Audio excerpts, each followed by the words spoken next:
चले देखिए, विभव मापी द्वारा आज हम सेल का आंतरिक प्रतिरोध ज्ञात करेंगे। विभव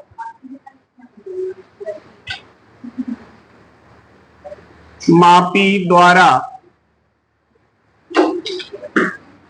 सेल का आंतरिक प्रतिरोध, सेल का आंतरिक प्रतिरोध ज्ञात करना,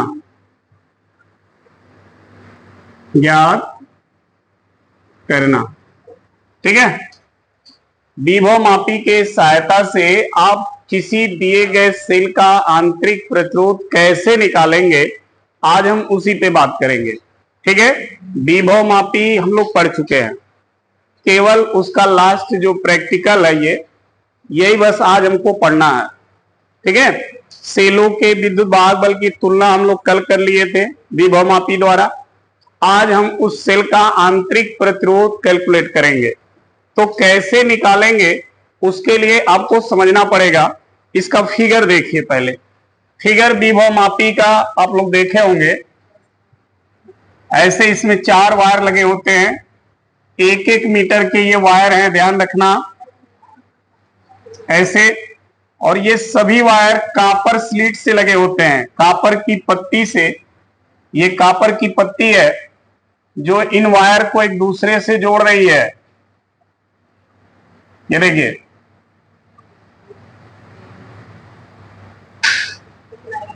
समझिएगा इसको आप।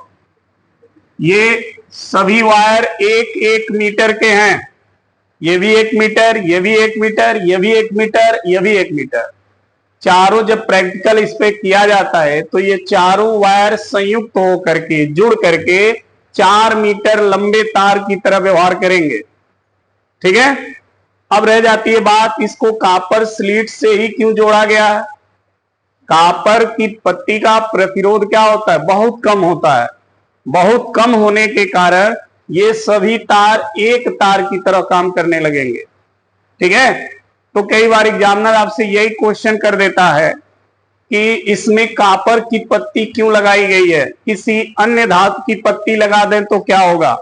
तो देखिए, किसी अन्य धातु की जब पत्ती आप लगाओगे तो उसका अपना प्रतिरोध हो जाएगा, और प्रतिरोध होने के कारण इस तार का प्रतिरोध और उस पत्ती का प्रतिरोध दो प्रतिरोध हो जाएगा। इसका अपना अलग हो जाएगा और इस तार का अपना अलग प्रतिरोध हो जाएगा।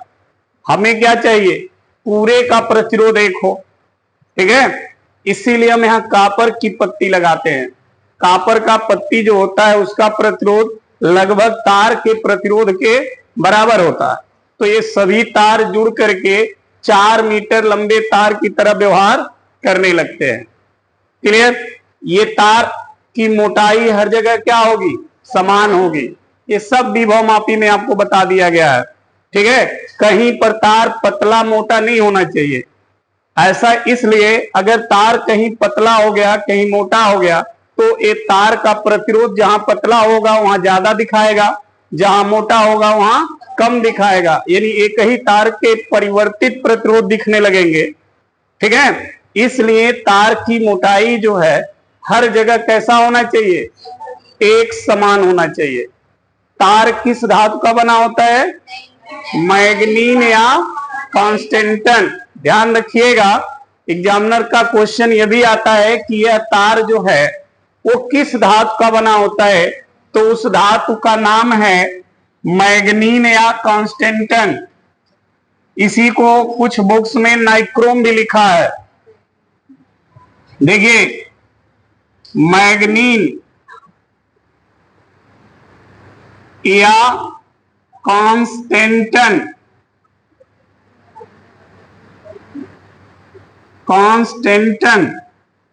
इसी को नाइक्रोम भी कहा जाता है, ठीक है। इन्हीं तीनों में से किसी धातु का ये तार बना होगा, इसके अलावा किसी अन्य धातु का ये तार नहीं बनेगा, ठीक है। तो इनको याद रखिएगा। ये किस धातु का बना होता है, ये तार की लंबाई कितनी होती है? 1 मीटर। पूरे तार की लंबाई 4 मीटर। कॉपर की पत्ती क्यों लगाई गई है? ताकि प्रतिरोध क्या हो? कम हो। पत्ती का प्रतिरोध कम हो, जो तार के प्रतिरोध के लगभग बराबर हो जाए, ताकि ये सभी तार जो है 4 भाग में जो है वो संयुक्त होकर 4 मीटर की तरह काम करे। ठीक है। उसके बाद ध्यान दीजिएगा, यहां से आप देखे होंगे, यहां से एक तार ऐसे आता है जहां पर एक कुंजी लगी है, ठीक है, ऐसे, और फिर यहां से धारा नियंत्रक लगा होता है जो धारा को क्या करेगा? नियंत्रित करेगा। इसे RH इंग्लिश में रिहोस्टस बोलते हैं, उसी का पहला वर्ड है ये लेटर RH। ठीक है। अब देखिए, इसको और आगे प्रोसीड करेंगे तो यहां पर अमीटर लगा होता है जो धारा को मापता है कि इसमें कितने एम्पियर की धारा आ रही है। और आगे इसको बढ़ाएंगे, इसमें सेल लगा होगा यहां, ठीक है, और फिर इस तार को लाकर फाइनली यहां पर क्या करेंगे? जोड़ देंगे। ये आपका विभव मापी का पूरा सेटअप है। ऐसे ये लकड़ी के बोर्ड पर ये पूरा सेटअप होता है। ठीक है। तार का नाम है AC और ये सब कॉपर स्लीट है। ठीक। अब देखिए, आपका इस विभव मापी से काम क्या है? सेल का आंतरिक प्रतिरोध ज्ञात करना। यानी आपको एक सेल दिया जाएगा और कहा जाएगा कि इस सेल का आंतरिक प्रतिरोध विभव मापी के सहायता से क्या करिए? ज्ञात करिए। तो आप कैसे ज्ञात करोगे? तो आप उस सेल को देखिए, जिस सेल का आंतरिक प्रतिरोध निकालना है उस सेल को आप यहां पर जोड़ोगे। ये वो सेल है जिसका आंतरिक प्रतिरोध आपको निकालना है। ठीक है। यहां से इसको ऐसे जोड़ दोगे, यहां पर एक कुंजी लगेगी, ठीक है, और इसी के टर्मिनल के बीच में यहां प्रतिरोध बॉक्स लगा होगा। यहां पर इसको ऐसे जोड़ देंगे, ऐसे। एक मिनट,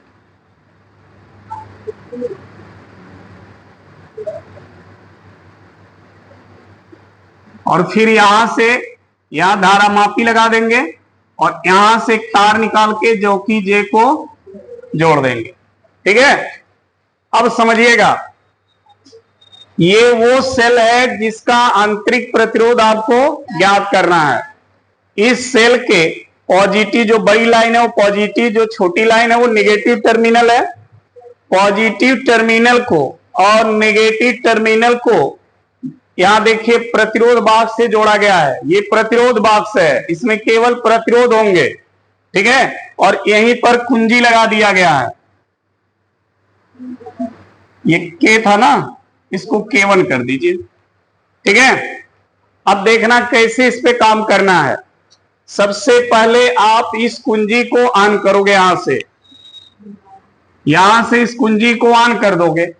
ऑन करने के बाद आप इस कुंजी को ऑन नहीं करोगे, ध्यान रहे, केवल आप इसी को ऑन करोगे, इसको आप ऑन नहीं करोगे। इसको ऑन न करने से केवल परिपथ में क्या जुड़ेगा? सेल। केवल ये सेल जुड़ेगा परिपथ में, ये नहीं जुड़ेगा। ठीक है। जब सेल परिपथ से जुड़ गया तो अब जौकी को इस तार पर आगे पीछे खिसकाना है। ठीक है। तब तक खिसकाना है जब तक धारा मापी की सुई का विक्षेप क्या हो जाए? शून्य ना हो जाए। देखिए, ये जो धारा मापी आप देख रहे हैं वो ऐसे बना होता है, ऐसे। यहां पर सुई लगी होती है, बीच में 0 होता है, इधर नंबर होंगे, इधर नंबर होंगे। अगर ये सुई एकदम सीधे 0 पे रुकी है, इसका मतलब इसमें कोई विक्षेप नहीं हो रहा है, अर्थात इसमें धारा नहीं बह रही है। लेकिन अगर ये सुई 0 के इधर या इधर जा रही है थोड़ा भी, इसका मतलब इसमें धारा बह रही है। हमें क्या ढूंढना है? कि सुई 0 पे रहे, सुई 0 पे रहे। ये चीज सर्च करने के लिए आप इस जॉकी को तार एसी पर आगे पीछे क्या करोगे, ऐसे खिसकाओगे, तो एक पॉइंट इस तार पर मिलेगा जहां पर धारा मापी की जो ये सुई है वो हिलना बंद कर देगी, जीरो पे जाके रुक जाएगी।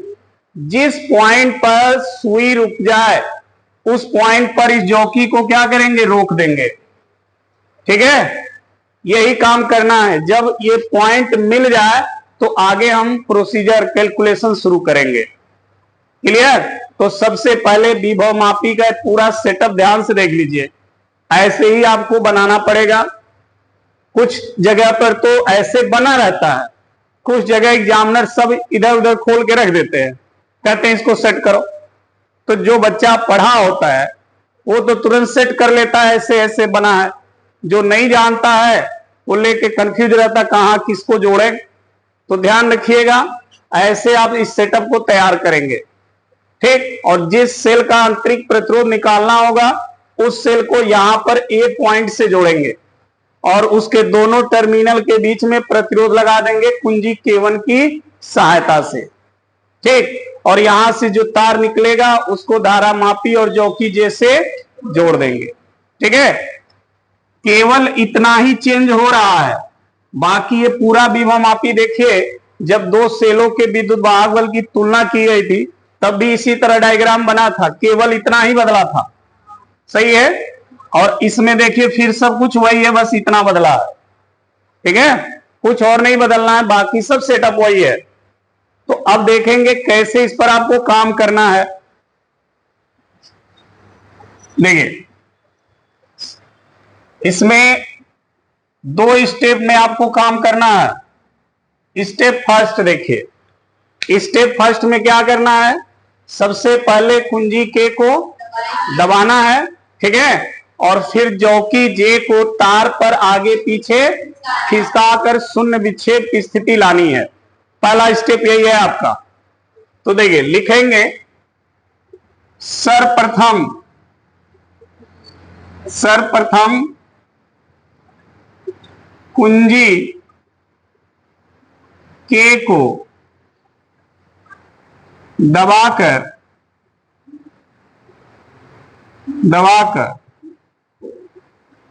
तथा K1 को खुला छोड़कर, समझ में आ रहा है ना, केवल K को दबाना है, K1 को खुला छोड़ना है। तो सर्वप्रथम कुंजी K को दबाकर तथा K1 को खुला छोड़कर जॉकी जे को तार एसी पर आगे पीछे खिसका कर शून्य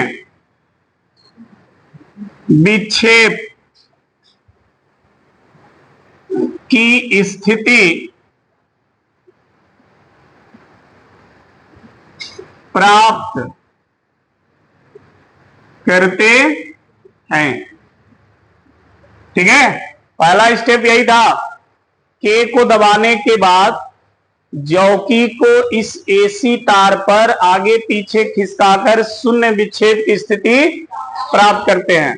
ठीक है, यदि मान लीजिए वह स्थिति क्या है, जे है, मान लीजिए जे पॉइंट पर धारा मापी में विक्षेप क्या हो गया, शून्य। जैसे जॉकी जे पर आया, अब धारा मापी में कोई विक्षेप नहीं हो रहा है। ठीक है, तो अगर वो स्थिति जे है तो क्या करेंगे, ए से जे तक की लंबाई को नाप लेंगे।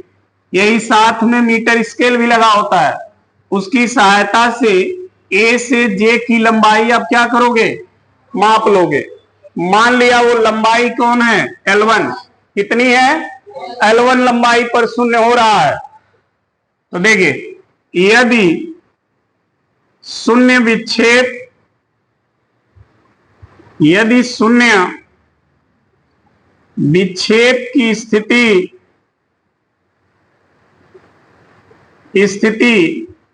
J है तो A से J के बीच का विभव A से J के बीच का विभव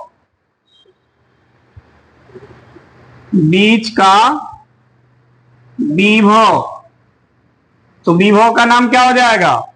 VAJ। सेल के विद्युत वाहक बल के क्या हो जाता है? बराबर हो जाता है। ध्यान देना, जब ये J स्थिति मिल जाए तो A से J की लंबाई आप मीटर स्केल से नाप लोगे। मान लो वो लंबाई L1 है, ठीक है। A से J के बीच का जो विभव होगा वह इस जुड़े हुए सेल के विद्युत वाहक बल E के क्या हो जाएगा? बराबर हो जाएगा। यानी VAJ बराबर हो जाएगा किसके? E के, ठीक है। परंतु विभव मापी का सिद्धांत क्या कहता है? पहले देख लो, समझ लो, उसके बाद लिखो, बहुत टाइम मिलेगा। विभव मापी का सिद्धांत कहता है कि A से J के बीच का जो विभव होता है वह इस भाग की लंबाई के बराबर होता है। यही कहता है ना। ये तो हमने प्रैक्टिकल किया तो A से J के बीच का विभव इस सेल के विद्युत वाहक बल के बराबर हो गया। लेकिन विभव मापी के सिद्धांत से A से J के बीच का जो विभव होता है वह जुड़े हुए सेल के विद्युत वाहक बल के बराबर हो जाता है। तो यहां लिखेंगे परंतु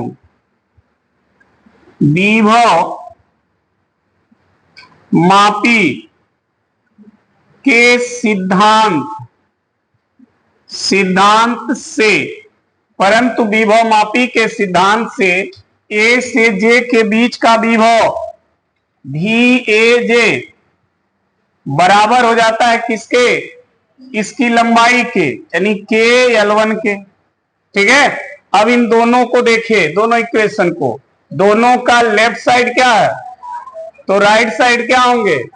बराबर।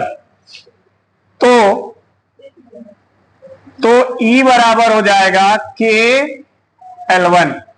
तो E बराबर हो जाएगा KL1, ठीक है। तो पहले स्टेप से आपको ये इक्वेशन मिलेगा। जो पहला वर्क आपने किया है ना, तो ये इक्वेशन आपको मिल जाएगा कि E जो है KL1 के बराबर हो गई, ठीक। अब दूसरा स्टेप जब शुरू करेंगे तो फिर इस कुंजी को क्या करेंगे? ऑन कर देंगे। अब इसको ऑन करके दूसरी बार फिर प्रैक्टिकल करेंगे और फिर वहां भी ऐसे ही निष्कर्ष निकल के आएगा, दोनों से कंपेयर करेंगे, ठीक है। समझ में आ गई बात? तो अब इसको नोट कर लीजिए, फिर दूसरा स्टेप पे आते हैं। अब देखिए स्टेप 2।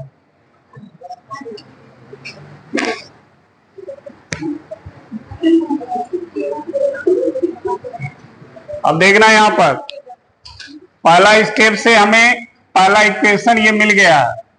अब दूसरे स्टेप में करना क्या है? आपको कुंजी K1 को भी क्या करना है? दबा देना है। अब कुंजी K1 को दबा देंगे इसको, तो अब ये रेजिस्टेंस भी सर्किट में क्या होगा? जुड़ जाएगा। और ये रेजिस्टेंस जब सर्किट में जुड़ेगा तो सेल के दोनों टर्मिनलों के बीच जुड़ेगा। सेल के दोनों टर्मिनलों के बीच ये रेजिस्टेंस क्या होगा? जुड़ जाएगा, ठीक है। तो लिखेंगे स्टेप 2 में, अब कुंजी K1 को दबाकर धारा मापी में शून्य विक्षेप की स्थिति क्या करेंगे, प्राप्त करते हैं। ध्यान देना, अब कुंजी K1 को जब दबा कर देंगे तो उसके बाद फिर जॉकी को इस तार पर आगे पीछे खिसकाएंगे, ठीक है, और वो शून्य विक्षेप की स्थिति हम प्राप्त करेंगे। मान लो कि अब ये जॉकी यहां पर आके शून्य हो जा रही है, इस वाले पॉइंट पर, इस वाले पॉइंट पर, इस पॉइंट को मान लो ये J डैश है, ठीक है। तो अब A से J की लंबाई फिर नाप लेंगे, A से J तक की लंबाई फिर नाप लेंगे। मान लो वो लंबाई कितनी है, L2 है, ठीक है। तो अब क्या होगा, अब अगर ये J डैश शून्य विक्षेप की स्थिति होती है तो A से J डैश के बीच का जो विभव होगा वो अब सेल के विद्युत वाहक बल के बराबर नहीं होगा, सेल के टर्मिनल विभव के बराबर हो जाएगा। क्योंकि आप जानते हो कि जब सेल के दोनों टर्मिनल से बाह्य प्रतिरोध जुड़ता है तो अब वहां पर सेल का वोल्टेज जो होता है वो टर्मिनल हो जाता है, और जब सेल के टर्मिनल के बीच कोई बाह्य परिपथ नहीं जुड़ता है तब सेल का क्या होता है, विद्युत वाहक बल होता है। तो पहले वाले केस में R जुड़ा नहीं था, जुड़ा था, नहीं जुड़ा था, तो A से J के बीच का विभव इसके विद्युत वाहक बल के बराबर हो गया। लेकिन अब दूसरे केस में रेजिस्टेंस क्या हो गया, जुड़ गया, तो अब जो A से J डैश के बीच का विभव होगा अब वो विद्युत वाहक बल के बराबर नहीं होगा, अब उसके टर्मिनल विभव के बराबर हो जाएगा। समझ में आ गई बात? तो देखिए, यदि वह स्थिति क्या हो, J डैश हो, यदि वह स्थिति J डैश हो तो A से J डैश के बीच का विभव कौन, VAJ डैश, ये विभव, बीच का विभव सेल के टर्मिनल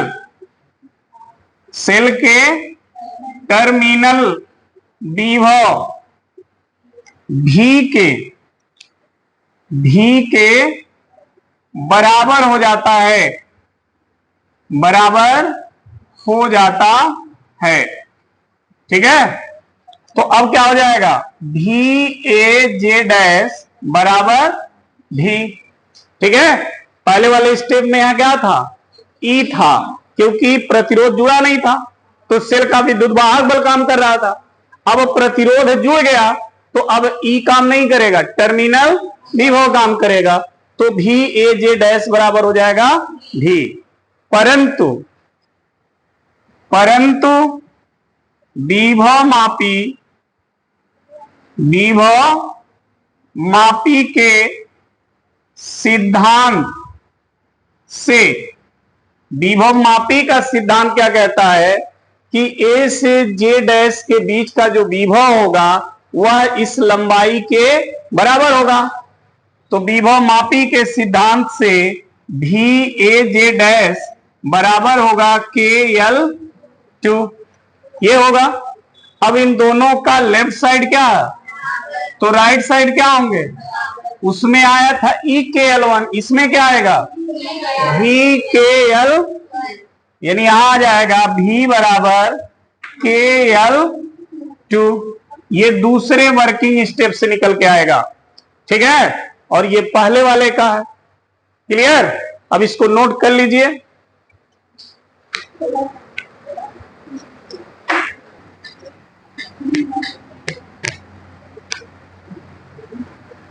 अब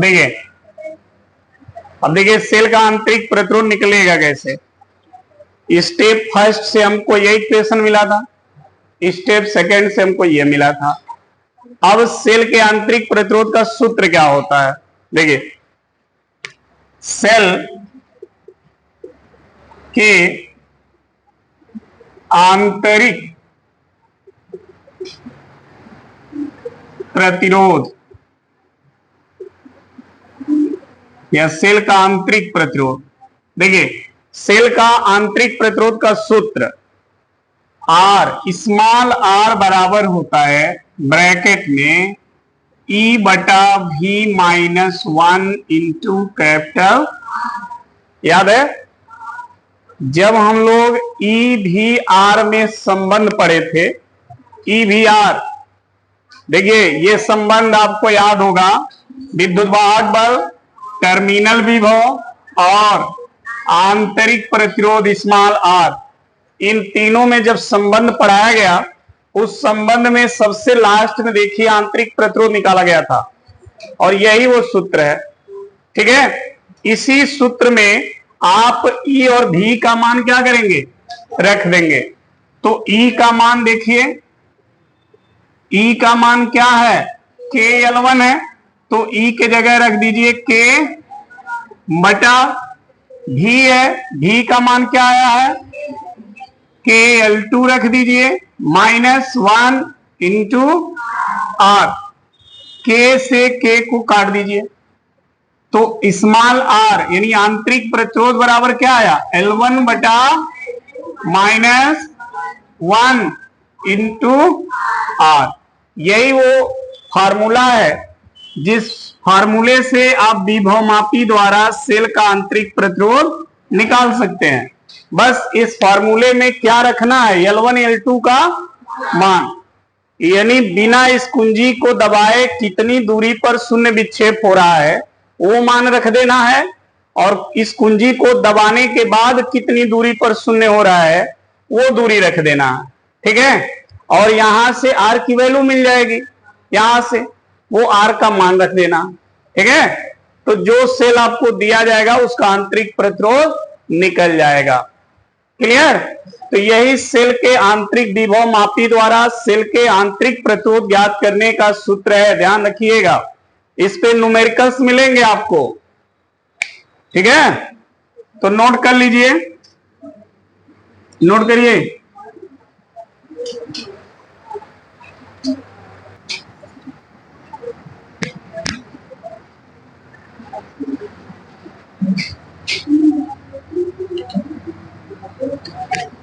चलिए देखिए, अब यहां से एक क्वेश्चन अक्सर हमने देखा है कि पूछा गया है, वो है विभवमापी की सुग्राहिता या संवेदनशीलता।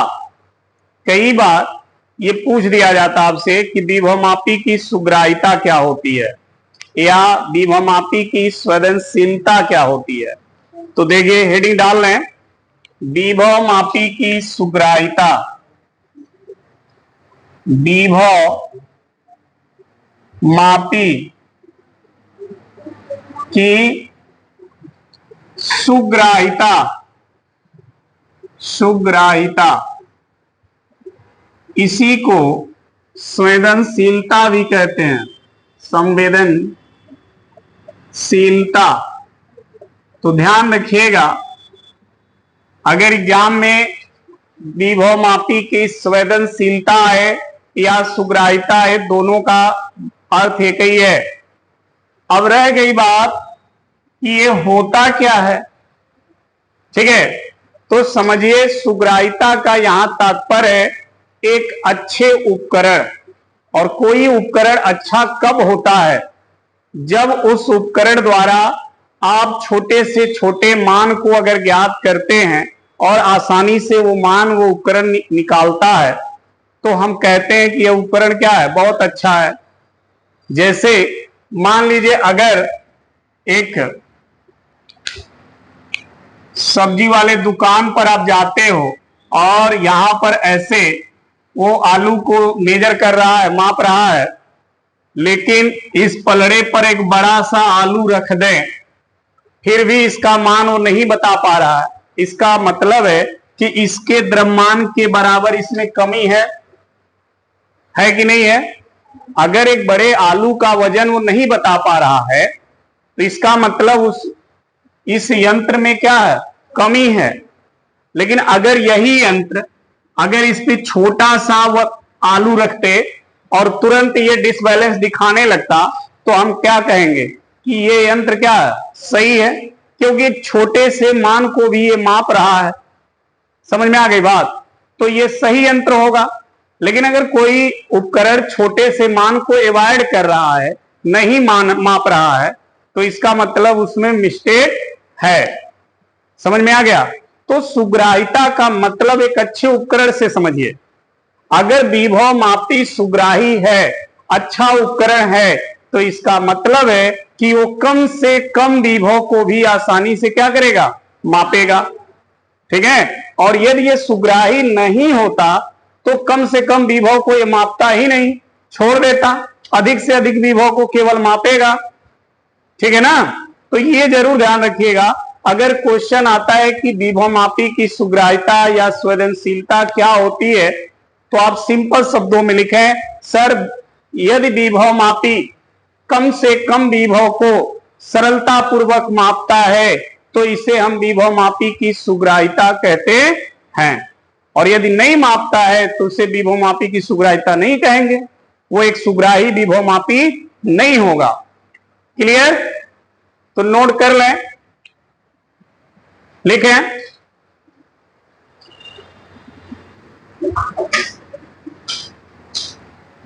बोले, लिखिए, यदि विभव मापी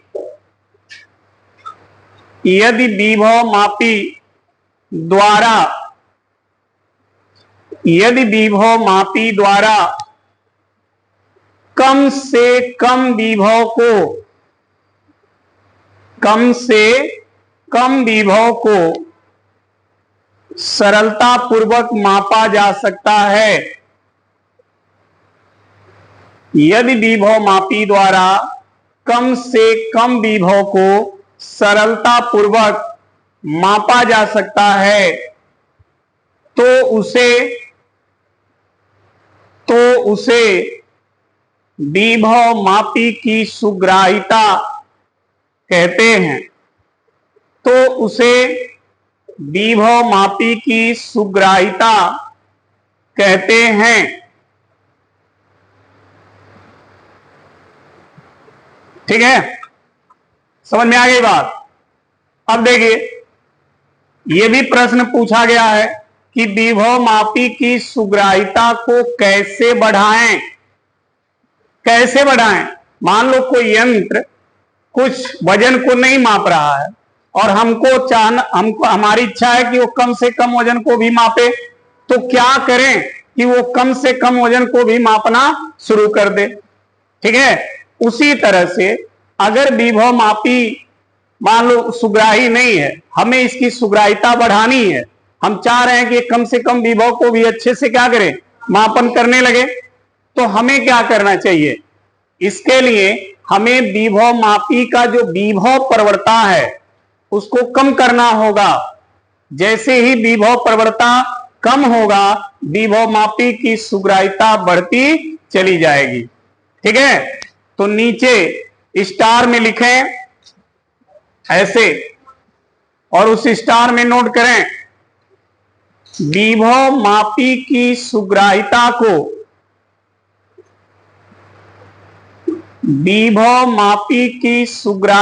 को बढ़ाने के लिए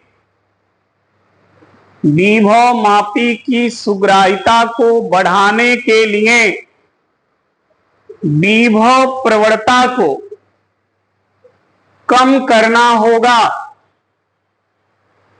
विभव प्रवणता को कम करना होगा।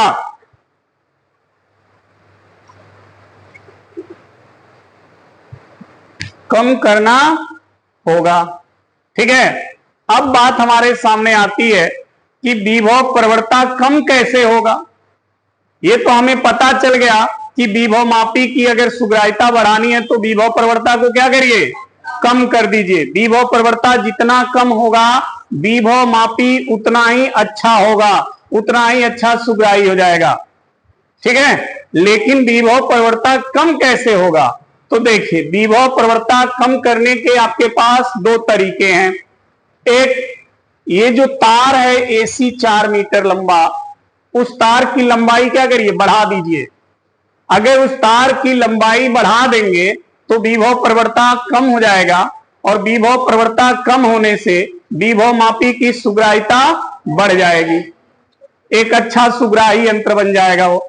दूसरा तरीका क्या है, इसमें जो धारा बह रही है, धारा, उस धारा के मान को क्या करिए, कम कर दीजिए, उस धारा के मान को कम कर दीजिए। यहां देखिए धारा नियंत्रक लगा है, यहीं से धारा कंट्रोल होती है, तो इस धारा नियंत्रक के द्वारा इस एसी तार में जो करंट बह रहा है उस करंट के मान को कम कर दीजिए, तो विभव मापी अच्छा सुग्राही बन जाएगा, ठीक है, क्योंकि विभव प्रवणता कम हो जाएगी।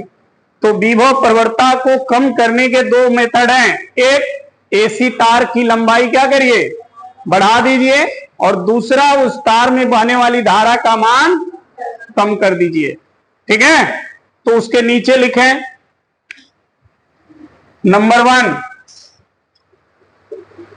तार एसी की लंबाई, तार एसी की लंबाई बढ़ाकर,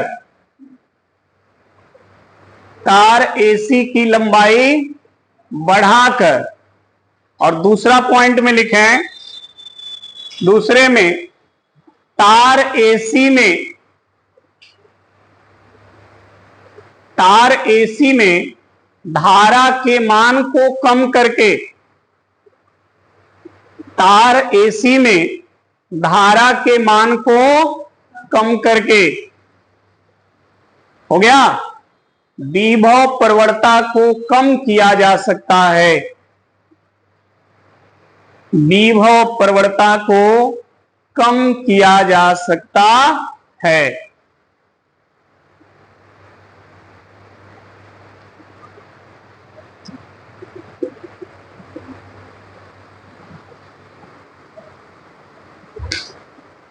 ठीक है ना, ध्यान रखना, विभव मापी की सुग्राह्यता क्या है, कम से कम विभव को आसानी से माप सके, और उसकी सुग्राह्यता बढ़ाने के लिए विभव प्रवणता को कम करना होगा, और विभव प्रवणता को कम करने के लिए तार एसी की लंबाई और तार एसी में धारा का मान, ठीक है ना।